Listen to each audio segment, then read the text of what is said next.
Olá pessoal, tudo bem com vocês? Espero que todos estejam muito bem. Aqui quem vos fala é o professor Jefferson Adriano Ribeiro da Cunha, do Instituto de Física, da Universidade Federal de Goiás. Estamos aqui novamente com mais uma videoaula. Hoje vamos falar sobre campos elétricos, então uma videoaula sobre campos elétricos. E para começar com a nossa aula, vamos falar sobre a introdução, o conceito de campo primeiro, Vamos falar sobre campo, a ideia de campo, um campo escalar, campo vetorial. Depois vamos falar sobre a definição de campo elétrico, tudo bem? Posteriormente falaremos também sobre o princípio da superposição no cálculo do campo elétrico. E finalmente vamos tratar do campo elétrico de uma distribuição contínua de cargas, que é um ponto muito importante nesse tópico de campos elétricos. Certo? Então vamos acompanhar agora o desenvolvimento da nossa aula. Vamos começar com a introdução ao conceito de campo.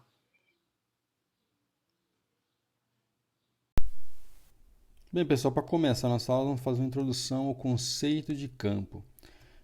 Bem, uma pergunta que a gente pode fazer, uma pergunta muito interessante, é a seguinte. Imagine vocês, Eu tenho uma carga Q1, uma carga Q2, Carga Q1, carga Q2, certo? E aí eu posso fazer uma pergunta que é a seguinte. Qual o mecanismo envolvido, Qual o mecanismo que está envolvido no processo de uma determinada carga Q1 perceber aqui, entre aspas, próximo a ela, a existência de uma segunda carga Q2 por meio de uma força F. Minha pergunta é muito simples, Então você imagina, tem a carga Q1, essa carga Q1, por exemplo, como está desenhada aqui, ela é maior que zero, e a carga Q2 também é maior que zero. Então a carga Q1 gera em 2 uma força de repulsão F. A gente sabe da existência dessa força experimentalmente, a gente calcula essa força, através da lei de Coulomb, escrita dessa forma. E a pergunta se refere a qual o agente mediador, Qual o agente mediador que faz com que essa carga Q1, entre aspas, perceba a 2 na sua vizinhança e provoque nessa carga Q2 uma força de repulsão, nesse caso aqui F. Então a pergunta ela é bem simples, ela é direta, Quem que é o responsável por mediar, a interação entre o Q1 e o Q2 de tal maneira a fazer com que a carga Q1 sinta, entre aspas aí, sinta em sua vizinhança essa carga Q2, gerando assim a força F. A gente gosta de explicar assim, dar essa resposta, ou mesmo contextualizar essa resposta antes de definir o conceito de campo elétrico, argumentando que o agente mediador, nesse caso aí, da interação entre as duas cargas, gerando essa força em 2, é o campo elétrico. Então, essa é a resposta que comumente é dada. Normalmente as pessoas dão essa resposta. Que o campo elétrico que essa carga Q1 gera em sua vizinhança, é que, de certa forma, é perturbado quando o Q2 adentra essa região do campo elétrico. Então a Q1 sente essa presença da Q2 e gera a força F2, F sobre a carga 2. Então essa normalmente é a resposta que se dá para essa situação. Bem, o conceito de campo, não apenas campo, mas o conceito de campo também surge em outras situações. E os campos, de forma geral, são classificados como campos escalares ou campos vetoriais. No caso, o campo elétrico, a gente sabe que mais à frente a gente vai definir campo elétrico, a gente sabe que é um campo vetorial, mas existem os campos escalares também. Então a ideia de campo existem essas duas categorizações, os campos escalares e os campos vetoriais. Um campo escalar de temperatura.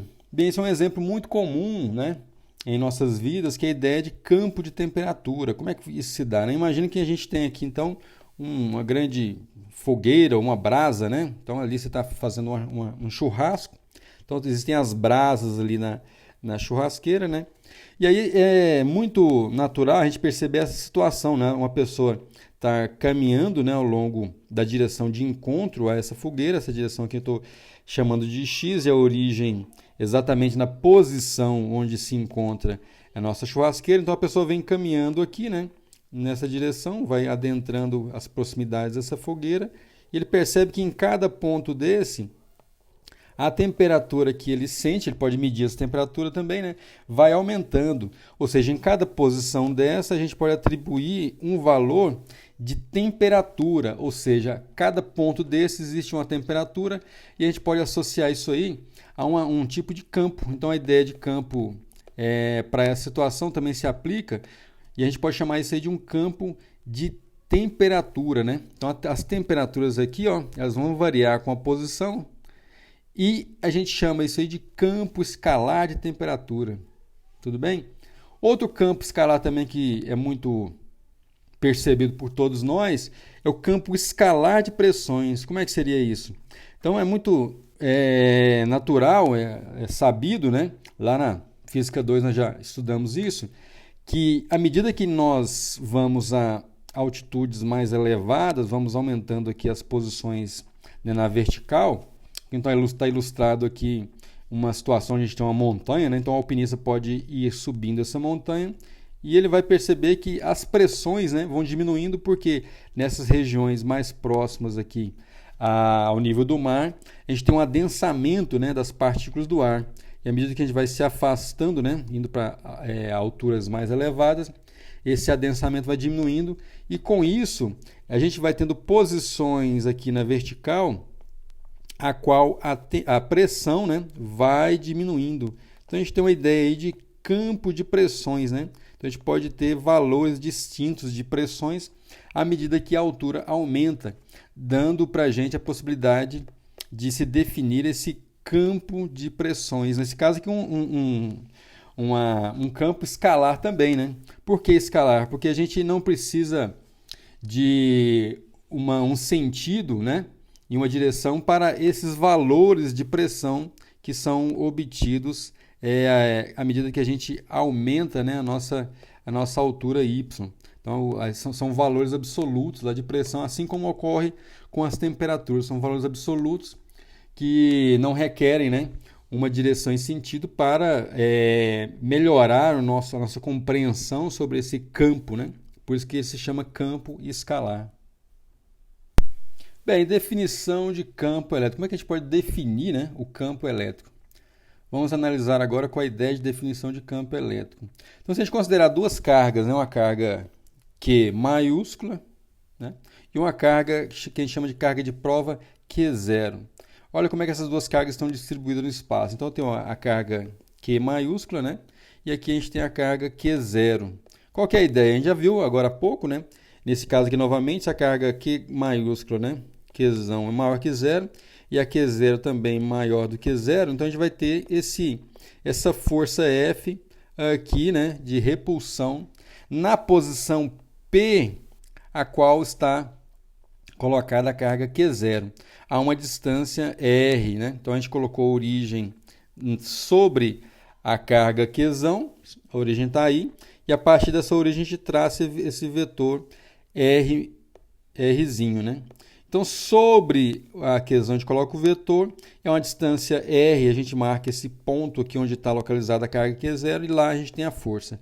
A gente define o campo elétrico como sendo exatamente a razão, né, entre a força sobre a carga Q0 dividido pela carga. Então, o campo elétrico no ponto P, em que está localizada a carga Q0, né, é definido dessa maneira. A gente define o campo elétrico E, a gente vai escrever dessa forma, como sendo a força que aquela carga Qzão exerce sobre a carga de prova, a gente chama de carga de prova, né? Q0, dividido pela própria carga Q0. Fazendo dessa forma, a gente percebe que a unidade, né, de campo elétrico se torna Newton por Coulomb. Essa, então, é a definição de campo elétrico. Então, a gente pode agora explorar um pouco mais essa definição e analisar as várias consequências, né, de se definir campo elétrico dessa maneira. Bem, definindo o campo elétrico dessa forma, nós podemos escrever, então, dividindo, né, a força por Q0, vamos poder escrever o campo elétrico da seguinte forma. Então, a gente considera que F igual a 1 sobre 4πε0, Qzão Q0, né, dividido por R quadrado, na direção do nosso vetor aqui, ó, R chapéu, né? Então, a direção que a gente está pegando do vetor R minúsculo. Então o campo elétrico pode ser escrito dessa maneira, né? Então tem um campo elétrico, vai ser 1 sobre 4 πy0, né? E aqui desaparece o Q0. O Q0 que estava aqui, né? A gente divide pelo Q0, ele some dessa equação. Na direção R chapéu, tudo bem? Na direção R chapéu. E aí a gente pode analisar algumas questões curiosas que surgem aqui em relação à direção do campo elétrico, observando a força e a carga Q0. Vamos ver como é que fica essa brincadeira, essa análise, que é muito interessante. Então a gente considera a nossa carga Qzão aqui, a carga de prova Q0 aqui. A gente vai analisar como é que fica a direção e o sentido do vetor campo elétrico. Então, olha só, se a gente considerar primeiro, né, a carga Qzão maior que zero. Se a carga Qzão maior que zero, é muito simples ali a nossa continha, né? O Q0, por exemplo, se a gente pegar o Q0 maior que zero, a gente sabe que no ponto P, então, cargas de mesmo sinal vão se repelir, tudo bem? Então, a gente vai ter uma força para fora, né? A gente pode usar esse termo, uma força para fora sobre Q0. E o campo elétrico? O campo elétrico a gente olha no ponto, né? Campo elétrico no ponto P0, não tem problema nenhum, né? A carga Q0 passou dividindo aqui, estava o Q0, sumiu, passou dividindo. Então, a carga, o campo elétrico, né? Também o campo elétrico para fora. Então, carga positiva, ali campo elétrico para fora. E se a carga Q0 for menor que zero? Não tem problema, né? Carga Q0 for menor que zero, olha lá, a gente vai ter uma força para dentro, né? A força ali, ó, força para dentro. Por quê? Porque cargas de sinais diferentes, né? Força de atração. Certo, mas aí uma vez que a gente dividiu pelo Q0, o sinal ainda, para o campo elétrico, deve obedecer quem? Deve obedecer a carga Qzão, né? Que a gente dividiu pelo Q0. E a gente continua mantendo lá, ó, um campo elétrico para fora. Certo? Agora, se a gente considerar, né, de início, a carga Q maiúscula menor do que zero, então essa carga aqui menor do que zero. Vamos olhar agora as duas situações, né? Q0 maior que zero, Q0 menor que zero. Tudo bem? Se a gente pegar então a primeira possibilidade, Q0 maior que zero, lembrem lá, ó, o Q maiúsculo maior do que zero e o Q0 menor que zero. Então a gente vai ter cargas, né, de sinais opostos, força para dentro, né, uma força atrativa. Mas ali o vetor E, quando a gente divide pelo Q0, o vetor E obedece quem? Obedece a carga Qzão, então um campo elétrico também para dentro. Tudo bem, mas aí quando a gente olha o Q0 menor do que zero, forças de cargas de mesmo sinal, ó, força repulsiva. Quem vai inverter agora é a força, então a força, ó, para fora. Mas aí quando a gente divide pelo Q0, né, a gente vê que o sinal do campo elétrico tem que olhar apenas a carga maior aqui, Qzão, que é menor que zero. Esse campo elétrico ainda é um campo, né, para dentro, né, um campo para dentro. Certo? Então a gente observa que o campo elétrico está obedecendo apenas quem? Apenas a carga Qzão. Então a gente observa nessa análise que o campo elétrico ele independe, né, da carga de prova Q0. Vai depender apenas da carga Qzão. A gente vai observar então que se a carga Q, né, agora eu estou chamando de Q minúsculo, se a carga Q ali, ó, se a carga Q ela é uma carga positiva, então a gente vai ter um campo elétrico para fora, certo? E se a carga Q, olha lá, se a carga Q ela é negativa, a gente vai ter um campo elétrico para dentro. Então essa é a regra. A regra que, na verdade, surge da definição do campo elétrico, né? E a gente pode ter umas coisas interessantes, que é quando a gente olha a ideia de linhas de campo. As linhas de campo vão ser aquelas linhas que emanam das cargas, né? Aqui eu tenho um desenho mostrando, por exemplo, se a carga for positiva, então a gente tem linhas de campo que se afastam. E o campo elétrico sempre é tangencial, olha lá, a essas linhas de campo. Aí, no caso aqui, cargas positivas, linhas, né, que se afastam da carga. E o campo elétrico ali tangencial às linhas de campo. Aqui eu estou fazendo um outro esquema com cargas positivas, né, e cargas negativas. Então a gente vê que as linhas de campo saem das cargas positivas e chegam até as cargas negativas. Por isso essas linhas, né, saindo da carga positiva e adentrando aqui a carga negativa. E na hora de desenhar o vetor campo elétrico, o vetor sempre vai ser tangencial às linhas de campo. Então, as cargas positivas geram campo elétrico de, né, afastamento, e as cargas negativas geram campos elétricos, né, para dentro das cargas. Então, é por isso que a gente tem esse desenho dessa forma. E outra coisa curiosa que a gente pode observar também com relação às linhas de campo é como que fica a magnitude do campo elétrico. A gente vai ver que a intensidade do campo elétrico é sempre proporcional à densidade, né, de linhas de campo em uma área perpendicular. O que quer dizer isso? Quer dizer que se a gente pega uma carga elétrica, né, e traça uma área perpendicular, vamos pegar, por exemplo, essa situação aqui. Se a gente pega uma área aqui, né, uma área perpendicular aqui às linhas de campo, a gente vê que existe um adensamento dessas linhas, né, passando aqui por essa área. Se a gente considera a mesma área, né, só que mais próximo agora, vamos pegar uma área um pouquinho mais próxima, né, pegar essa área aqui agora, a gente vê que existe um número maior de linhas de campo passando por essa área que está perpendicular às linhas de campo, né? A gente pode contar até o número de linhas aqui passando, a gente vê que existe um adensamento maior. Então aqui a gente tem um campo elétrico associado e aqui a gente tem outro campo elétrico associado.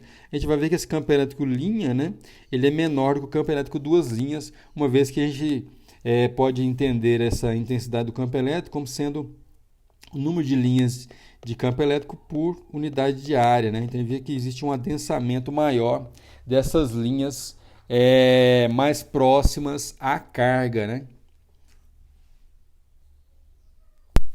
O princípio da superposição no cálculo do campo elétrico.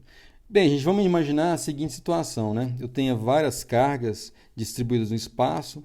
Então, eu tenho uma carga que a gente está sempre chamando de carga de prova, carga Q0, né? Estou indicando apenas com o número 0 para chamar de carga. Aí eu tenho aqui, um pouco afastado delas, tem a carga 1, né? A gente tem a carga 2, tem a carga 3, tem a carga 4, né? Até a enésima, né? 3 pontinhos aqui, até a enésima carga N. Então, a gente tem N cargas separadas aí, distribuídas no espaço, que exercem, né, forças sobre a carga Q0. E essas forças nós podemos desenhá-las aqui sobre a carga Q0 dessa forma. Então, aqui eu tenho a força sobre 0 devido a 1, a força sobre 0 devido a 2, né? A força sobre a carga 0 devido a 3, a força sobre a carga 0 devido a 4, até a enésima, né, força sobre a carga 0 devido à carga número N. Aí, qual que é a ideia? A gente quer entender como é que fica o cálculo do campo elétrico resultante sobre essas cargas, né, devido a essas cargas todas, né, devido a todas essas N cargas sobre a carga 0. E para isso a gente vai utilizar o princípio da superposição das cargas. Então a força líquida, né, a força líquida F0 sobre a carga 0, vou poder escrever da seguinte forma, né? Vai ser a F0 sobre 1, mais F0, 2, né? Mais F0, 3, mais F em 0 devido a 4, mais F, né, em 0 devido à enésima carga. Aí o campo elétrico a gente já sabe como escrever. No campo elétrico será, né, F em 0, né, devido à carga 0, ou seja, eu pego a força líquida sobre a carga 0 e divido aqui, ó, divido pela própria carga Q0. Então, como é que fica essa conta, né? Vai ser, então, a F em 0 devido a 1 dividido por Q0, mais a F em 0 devido a 2 dividido por Q0, mais a F em 0 devido a 3 dividido por Q0 também, mais a F0 devido a 4 dividido por Q0, mais 3 pontinhos até a enésima força, né, sobre a 0 dividido pela própria carga Q0. A gente pode escrever, então, o campo elétrico como sendo um somatório, I de 1 até N, de F0 dividido por Q0, F0I, né, dividido por Q0, que vai ser igual a 1 sobre Q0, somatório, indo de até 1, de QI, Q0 dividido por 4π, ε0, RI ao quadrado na direção do RI chapéu. Então, dessa maneira aqui, né, a gente pode calcular né, o campo elétrico sobre aquele ponto P, onde está localizado a carga Q0. E aí, a gente vê aqui que a gente pode cancelar, né, o Q0 com Q0. O Q0 sai do somatório, não tem necessidade do Q0 ficar no somatório. Sai do somatório, a gente pode calcular dessa forma. Então, a gente pode ficar com a expressão final que é assim, ó. O E vai ser, então, 1 sobre 4πy0, sai para fora, somatório de 1 até N de QI sobre IRI ao quadrado, né, na direção do vetor RI. Então, basta a gente olhar todos esses vetores das posições e das distâncias, né, das cargas e somar todas essas contribuições para termos aí o campo elétrico. Então, essa maneira como a gente vai poder proceder no cálculo do campo elétrico de inúmeras cargas, né, distribuídas em torno de um ponto P, a qual a gente quer encontrar o campo elétrico líquido lá. Uma aplicação muito interessante do princípio da superposição é o cálculo do campo elétrico produzido por um dipolo elétrico, né? No caso, a gente tem duas cargas, um dipolo. Como é que seria isso? Então, está bem ilustrado aqui no nosso desenho. Então, eu tenho uma carga mais Q, uma carga menos Q, certo? E na vertical, eu quero olhar como que essa carga mais Q gera um campo elétrico lá naquele ponto P, e essa carga menos Q gera um campo elétrico no ponto P. Tudo bem?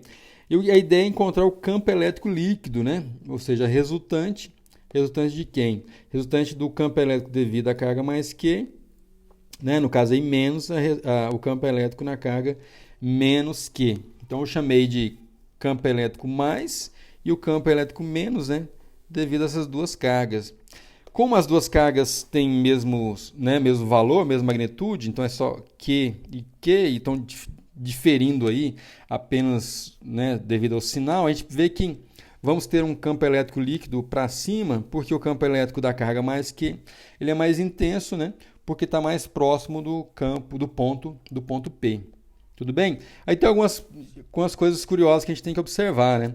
Então, por exemplo, aqui a gente tem o centro do nosso dipolo, tudo bem? O centro do dipolo, na carga mais Q menos Q. A distância do centro, que eu estou chamando de Z, né? Apenas um valor Z.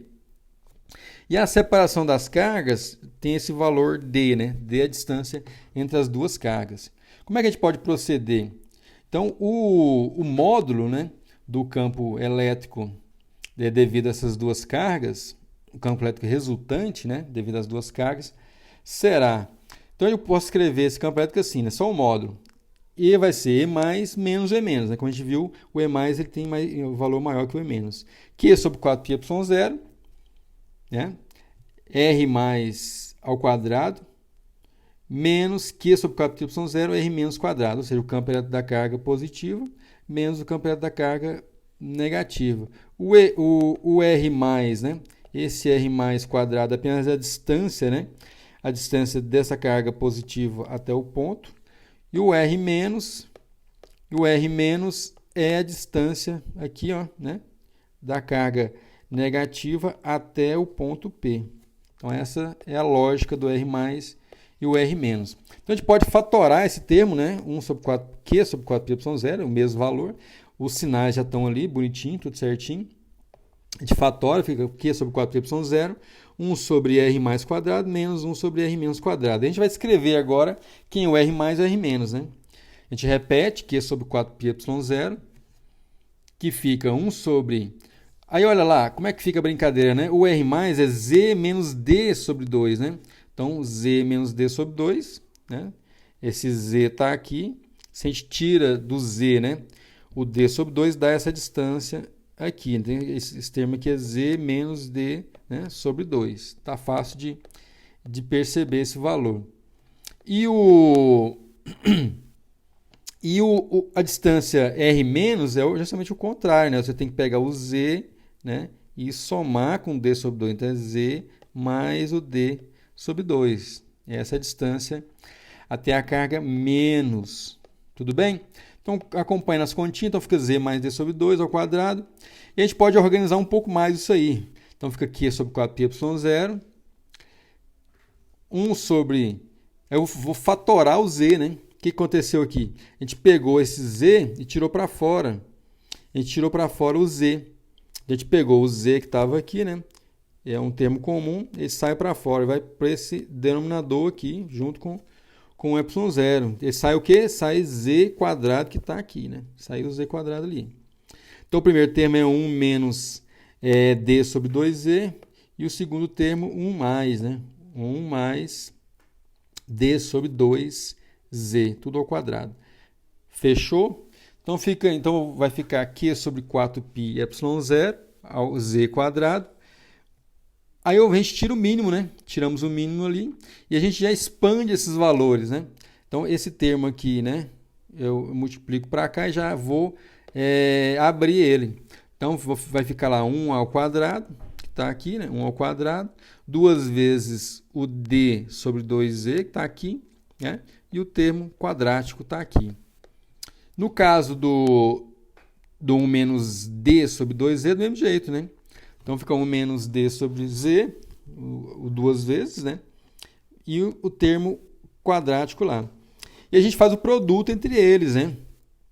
Fica um termo longo, vai ficar, então, 1 mais d sobre z, mais, né, d ao quadrado sobre 4z ao quadrado. E do outro lado, do mesmo jeito, só que com sinal menos, né? O termo é igual, né? Só que com sinal menos. A gente faz o produto entre eles, que é o denominador comum, né? Faz o produto entre eles aí.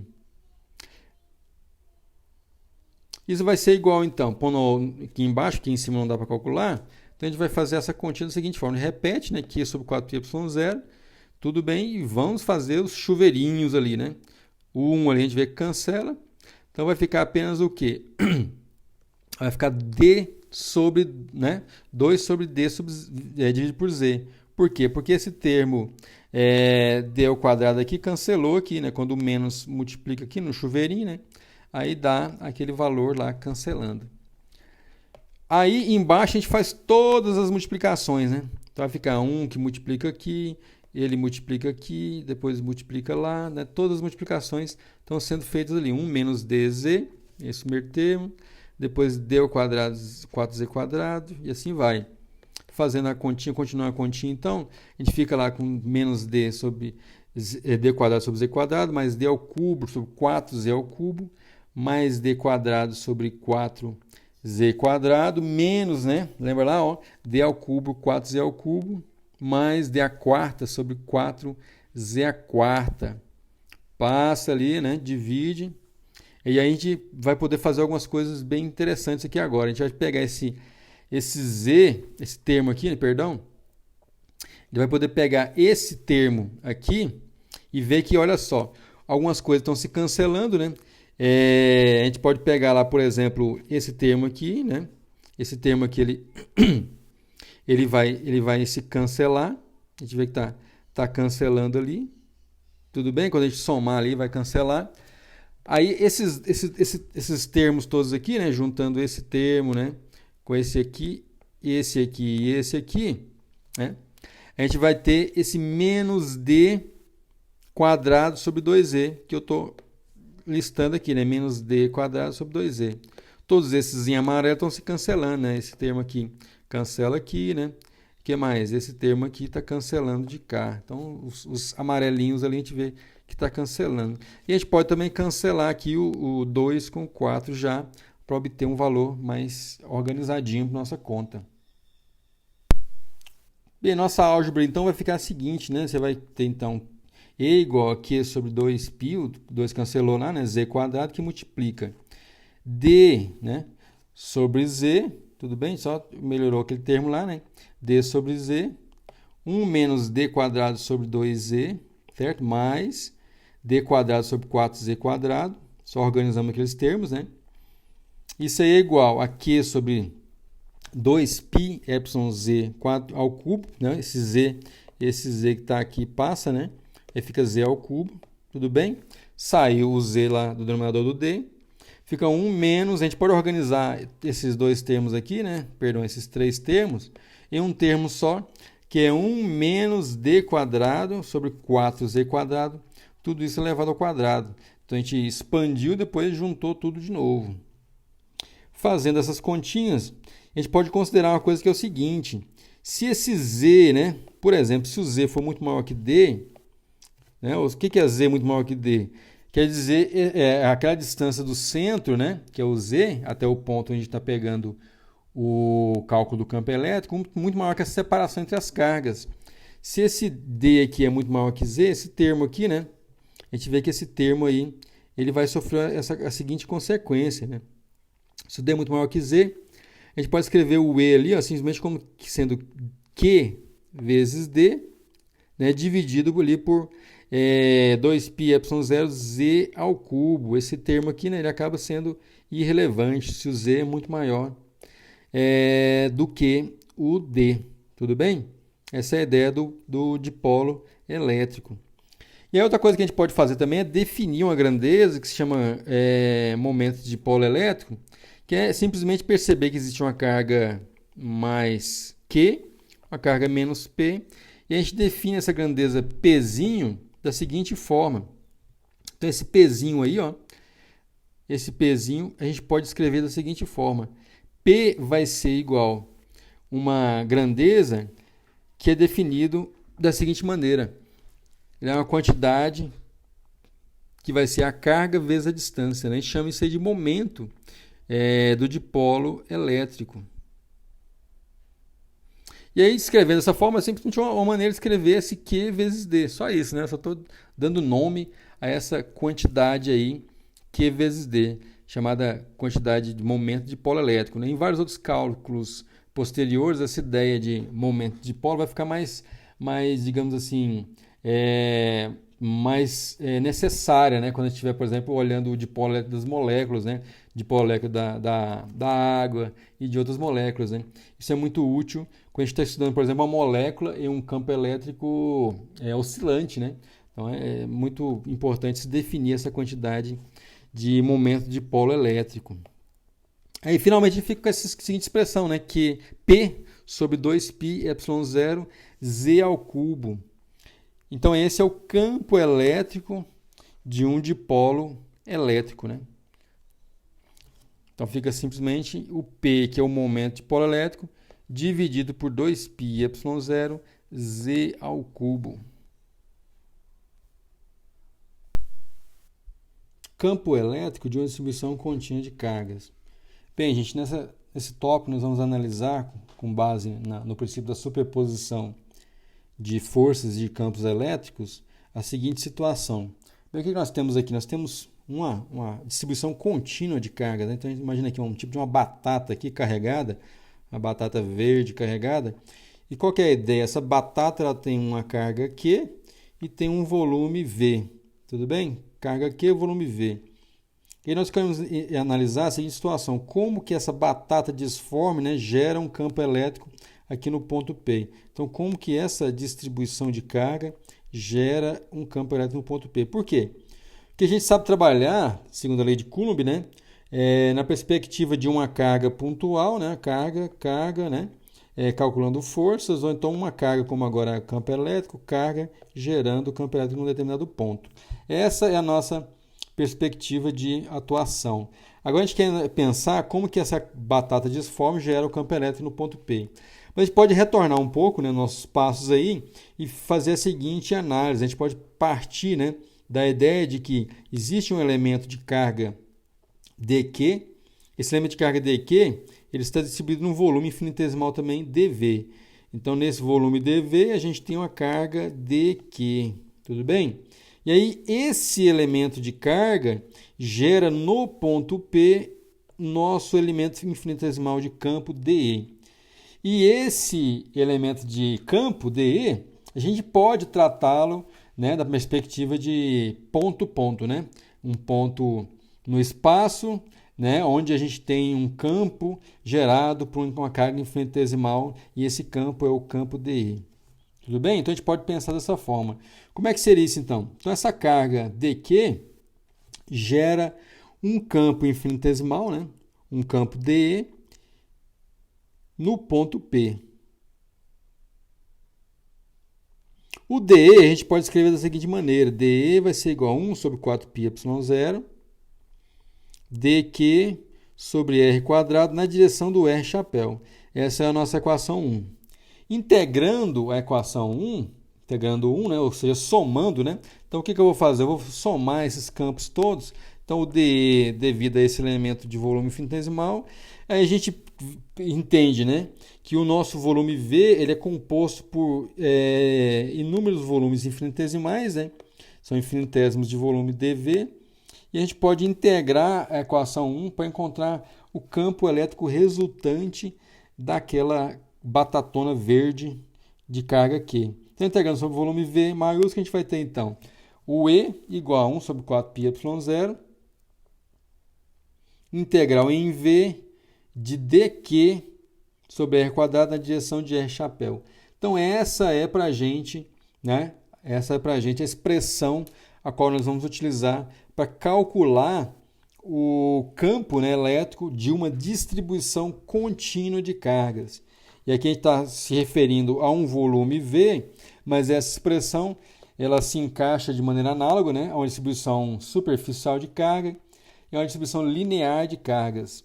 A distribuição linear é o primeiro exemplo, né, que a gente vai tratar. Então a gente vai usar essa mesma expressão aqui para o caso de uma distribuição linear, né? Então a carga distribuída ao longo de uma linha. Vamos ver como é que funciona agora. Campo elétrico de uma barra horizontal carregada. Então é o que eu comentei com vocês. Então, a gente vai primeiro exemplo, né, da aplicação do cálculo do campo elétrico em distribuição contínua de cargas. Vamos ver como é que funciona isso. Imaginem vocês que eu tenho então uma barra, né, carregada. Então eu desenhei aqui de azul, a gente tem uma barra aqui carregada. E essa barra ela vai ter uma carga Q distribuída sobre ela ao longo, né, do comprimento dessa barra. Simplesmente ao longo do comprimento. E essa barra gera aqui no ponto P um campo elétrico. E claro, de novo, a gente não sabe escrever a expressão desse campo elétrico pensando nas dimensões da barra. A gente sabe escrever se fosse um ponto, né? Mas a gente pode usar a expressão do ponto, né, e perceber que isso é uma distribuição contínua de cargas para localizar um elemento infinitesimal de comprimento carregado, gerando um campo elétrico infinitesimal nesse ponto. Vamos agora entender como é que funciona isso. Então aqui eu tenho um outro desenho, onde já organizei todos os elementos que compõem a nossa análise. Então olha só, aqui a gente tem um elemento infinitesimal de comprimento, de tamanho dx, certo? Esse elemento infinitesimal, ele tem uma carga dq, tudo bem? E esse elemento infinitesimal, por sua vez, ele gera aqui, ó, no ponto P, um campo elétrico dE, perfeito? Então, da forma como eu estou desenhando, esse campo elétrico, né, é um campo de afastamento, é um campo devido a uma carga distribuída aqui, ó, onde essa carga é maior do que zero.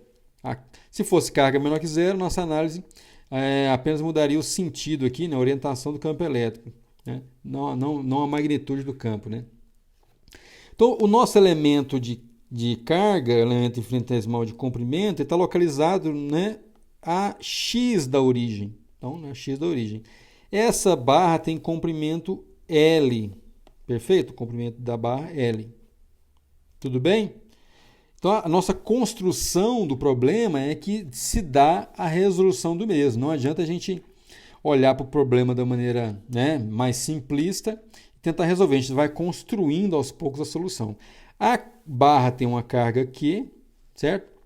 E a gente começa a olhar algumas coisas. Por exemplo, a distância do elemento de carga, né, o elemento de comprimento até o ponto onde a gente quer calcular o campo elétrico, pode ser calculado observando que a distância da extremidade da direita da carga até o ponto é A.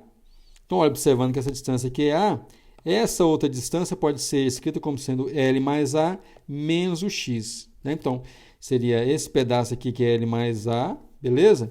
Tirando esse outro pedaço aqui que é o X. Fazendo dessa forma, né, analisando o problema dessa maneira, a gente tem plenas condições de resolvê-lo. Como é que seria a resolução desse problema? A gente vai escrever o DE vai ser 1 sobre 4πy0, dq sobre a distância. Qual que é a distância? A distância é r, certo? Escrevendo de maneira genérica aqui o nosso problema. Tudo bem? Então, caminhando aqui, a gente integra essa equação, né? A integral do lado esquerdo, a integral do dE, é simplesmente o e, tudo bem? Simplesmente o e. Então, vai ficar com 1 sobre 4πy0, integral do dq sobre o r quadrado. A gente sabe que, né, esse termo todo aqui é constante, sai para fora da integral, a gente não precisa trabalhar com ele. A gente começa a olhar algumas coisas. Por exemplo, somatório de dq. A gente não sabe escrever esse somatório em termos de dq, mas a gente sabe, por exemplo, a característica do problema como sendo linear, né? Uma barra de tamanho L, né? Na direção x, né? No eixo x. Então, a gente tenta mudar as variáveis aí do nosso problema. Como é que nós vamos fazer isso? Primeira coisa é perceber que o r, né, vai ser o L mais A menos X. Então, lembra lá, ó, L mais A menos X, que é a distância do elemento de carga até o ponto P. Perfeito? Aí, outro detalhe importante que a gente vai observar também é que o X ele é a nossa variável de integração, né? Porque, no final das contas, a gente tem que somar ao longo do eixo X. Então, a gente pode fazer uma jogada que é perceber que existe uma distribuição contínua de carga. O dq sobre o dx tem que dar o q sobre L. Essa é a ideia da distribuição ser contínua. Então, a gente tem uma distribuição contínua, né? Linear e contínua de carga. A carga está distribuída de maneira contínua, uniforme. A gente não, o que quer dizer ela ser contínua e uniforme? Quer dizer que a gente não tem buracos aqui, né? Se a gente pegar qualquer quantidade de comprimento, né? Um determinado comprimento e pegar carga equivalente ali, né?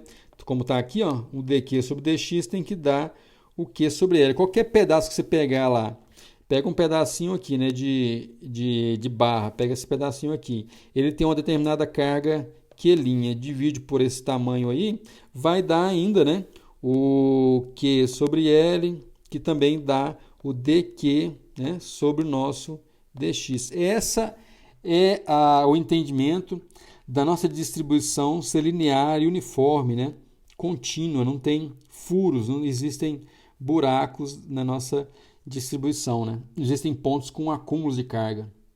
Continua nossa conta, então fica dq igual a q sobre L dx, e a gente pode, né, resolver esse problema para o E, para o módulo do campo elétrico. Então, ficamos sobre 4πy0, integral de 0 até L, tudo bem? 0 até L, q sobre L dx, né, dividido por L mais A menos x, certo? Ao quadrado, né? L mais A sobre x aqui ao quadrado. Faltou o quadrado aqui, a gente corrige, não tem problema nenhum, né? E aí, fazendo essa continha, a gente vai ter a seguinte conta para fazer, né? Q sobre 4πy0, integral de 0 até L, dx sobre L mais A menos x ao quadrado, tudo bem? Isso é igual a Q sobre 4πy0L. E aí a gente já integra, né? Qual que é a integral aqui? A gente calcula essa integral. Calcula essa integral de 1 sobre L mais A menos x ao quadrado. Qual que é a integral? Dx da L mais A menos x, né? 1 sobre isso aí. Porque o menos que está lá cancela com o menos do expoente, né? Dá esse resultado aí. Beleza?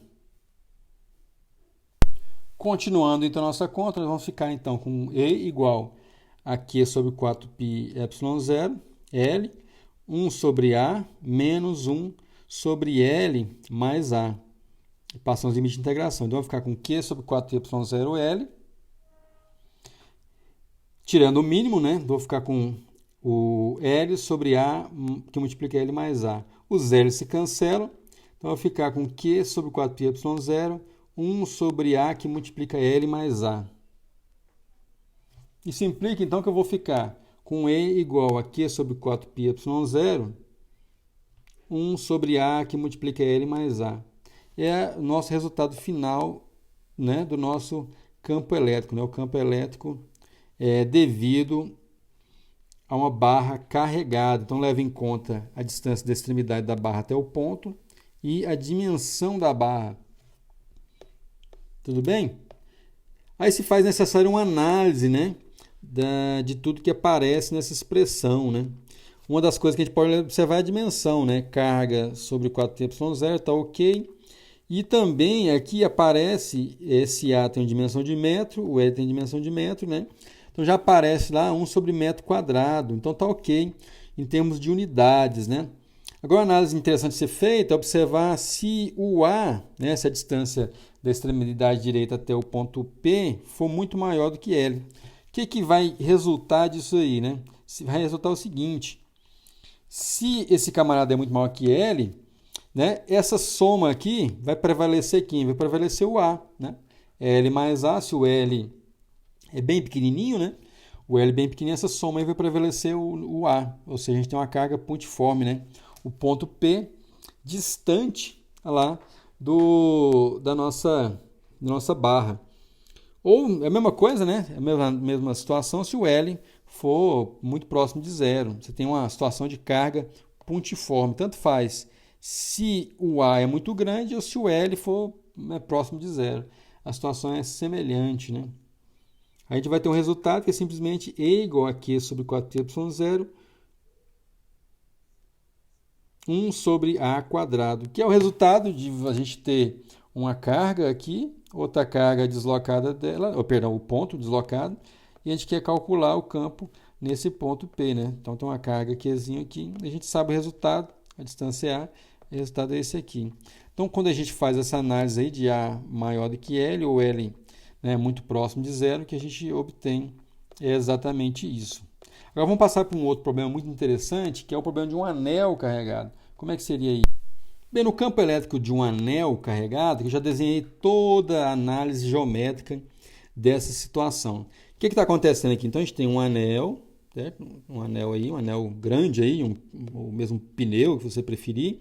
Esse anel tem uma carga Q menor do que zero. Eu desenhei dessa forma só para ficar mais fácil desenhar os vetores aqui, só para que essa análise vetorial seja mais tranquila. Pode ser uma carga positiva também.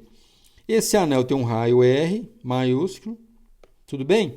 E do centro do anel até um ponto P, eu quero olhar qual é o campo elétrico desse anel, né? E essa distância aí, ó, é Z. Da forma como a geometria está colocada, eu posso olhar algumas coisinhas curiosas aí. Por exemplo, eu posso localizar um elemento infinitesimal de carga dQ embaixo e um elemento infinitesimal de carga dQ em cima. Para que isso, professor? Vamos ver por que isso vai funcionar. Esse elemento de carga de baixo, ele vai gerar um campo que é esse aqui, certo? E o elemento de carga de cima vai gerar esse elemento infinitesimal de campo aqui. Tudo bem? Já está tudo bem desenhado. Essas diagonais aí, ó, valem, essas distâncias valem raiz de R quadrado mais E quadrado, né? Observando esse Z e o R maiúsculo. Perfeito? O que acontece? Essa distância aqui é raiz de R quadrado mais E quadrado. Esse de baixo vai puxar, né? Vai puxar nessa direção aqui, o de baixo puxa e o de cima puxa para o outro lado. De tal maneira que eu já desenhei aqui, olha só, de tal maneira que eu vou ter aqui então DE cosseno de θ, né? Esse ângulo aqui é θ, o de baixo também é θ. DE cosseno de θ para cima, o de cima vai dar esse vetor aqui que eu desenhei. E o DE cosseno de θ para baixo, né? O de baixo vai dar esse outro vetor aqui. E aí, o DE seno de θ, desse de cima, dá esse vetor, e aqui de baixo dá esse outro vetor. De tal maneira que esses Ds aqui, ó, eles vão sumir. Então, as contribuições DE seno de θ, elas não são consideradas porque elas se cancelam. Em todo o anel, se você pegar cargas aqui e aqui do mesmo jeito, sempre vai ter, né, uma carga desse lado, carga de cá. Sempre ao longo do anel, se você pega uma carga e pega a sua coleguinha oposta a ela, na outra extremidade, essas contribuições DE seno vão se cancelar, de tal maneira que a gente só precisa se preocupar com as contribuições DE cosseno de θ. Tudo bem? Avançando um pouco mais, a gente pode desenhar aqui, ó, o infinitésimo de comprimento desses Ds, que é o nosso ds, que é por onde a gente vai fazer a nossa integração. Perfeito? Então a gente pode escrever o campo elétrico como sendo, né, integral de dE cosseno de θ. Lembra lá? A gente não vai olhar para outros componentes, só para a componente cosseno de θ. Então, eu vou ficar com 1 sobre 4πy0 dq cosseno de θ sobre r quadrado. O cosseno de θ pode... Por que o cosseno de θ pode sair para fora da integral? Ele sai para fora da integral porque ele é simplesmente o cosseno desse ângulo θ, né? Que dá o quê? Dá o cateto adjacente, esse pedaço, sobre a hipotenusa, que é a parte de cima. Então, não tem importância, a gente pode tirar esse cosseno para fora da integral. Então, fica cosseno de θ sobre 4πy0, integral de dq sobre, né? Aí o r quadrado é simplesmente r maiúsculo quadrado mais e quadrado. A gente faz a nossa análise aqui, ó, vamos fazer a nossa análise, né, da distribuição ser contínua. Como é que funciona isso, né? Então, eu vou ficar com dq sobre ds. Lembra lá? Distribuição contínua. Então, a carga ao longo daquele pedacinho ds lá dá simplesmente Q sobre, tem que ter igual, né? Q sobre 2π rão, né? Que é uma distribuição contínua. Lembrar? Distribuição contínua de carga, uma distribuição contínua uniforme de cargas. Então, o dq eu posso substituir ele nessa expressão, né? Substituo o dq aqui, ó, lá em cima, nessa expressão. Então, vai ficar Q sobre 2πy0, R, 2πr, perdão, vezes o ds. Q sobre 2πr vezes o ds dá o nosso dq. Então, o E, o campo elétrico, vai ser cosseno de θ sobre 4πy0, integral de 0 até 2πr. A gente já sabe, né, que o nosso comprimento S vai desde 0 até 2πr, quando a gente fechar o nosso anel.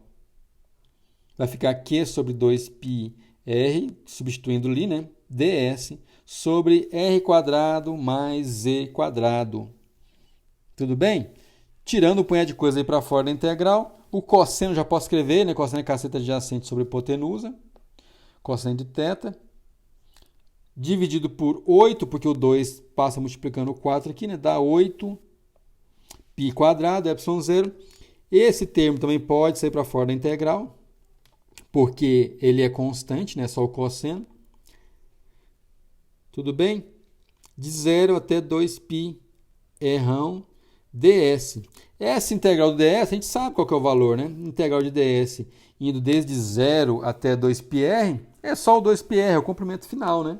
Se a gente soma esses ds todos aí, indo de 0 até 2πr, vai dar o 2πr, né? Não tem muito o que fazer em relação a isso. Então, o campo elétrico vai ser, já fazendo aqui a conta da raiz de r, né?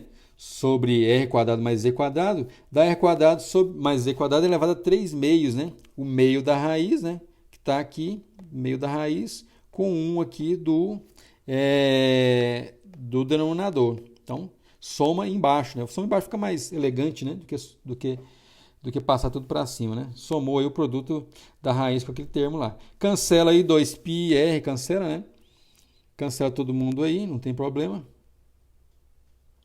Então, vou ficar, então, finalmente com E igual a 4πy0, Q sobre 4πy0, Z sobre R quadrado mais Z quadrado elevado a 3 meios.